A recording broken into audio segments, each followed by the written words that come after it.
remind you about some of the good things that the New Mexico legislature has been able to do to ensure that women have good reproductive health laws. In 2003, we passed a bill called EC in the ER that requires that doctors in emergency rooms and urgent care centers provide cost-free information and actual emergency contraception for victims of sexual abuse.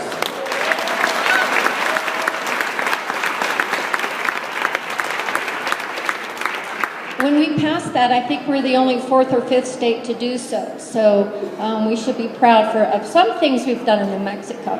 Another is that we require any health insurance company that does business in New Mexico that has any type of drug formulary to have as part of that access to all kinds of contraception, any contraception women want.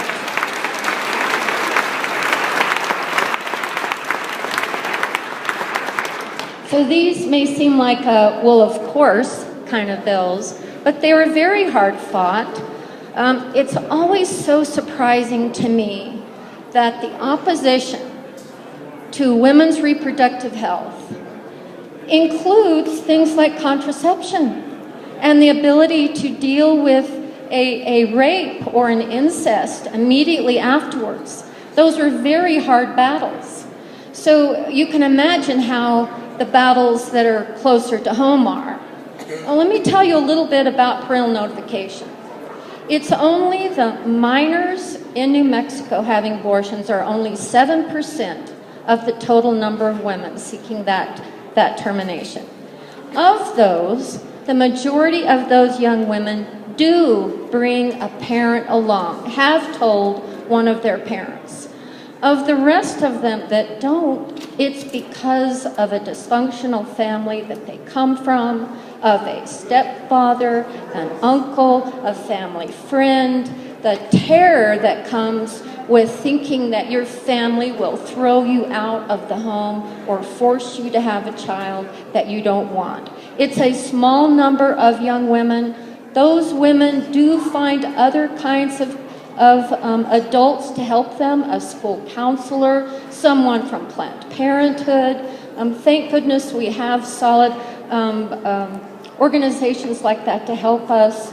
So let's not put another barrier in front of these young women who have such issues that they're facing them. Let's be moderate and reasonable and understanding why things happen rather than react to a religious creed that someone is forcing down upon you. So please help us defeat those parental notification bills.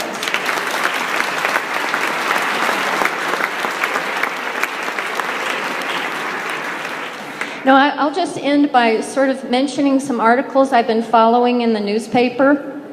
Lately, there seem to be a lot of them. So this one is access to legal abortions is increasingly limited. The reason that Roe v. Wade was so important to women is that so many women died from illegal abortions. This is a fact of life, that this procedure is going to be there, whether it's legal and safe or it's not legal and not safe. So it's very distressing to see that because of this anti-women attitude, we are seeing services limited. Another one, teen moms misjudged chances. If you read this, it's almost comical because a majority of young teens think you can't get pregnant the first time you have sex. We've tried also to pass laws requiring sex education in the schools. That's been met with a lot of defeat. In the previous administration, we had fairly good regulations put in place.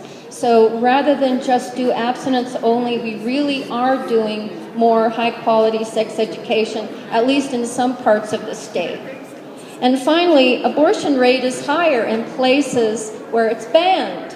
Well, of course, because what usually happens is that access to contraception is also part of good women's reproductive health. You know, I'll end by a bit of a salacious comment. Women spend, on average, about 5 years of their lives trying to be pregnant or being pregnant or having babies.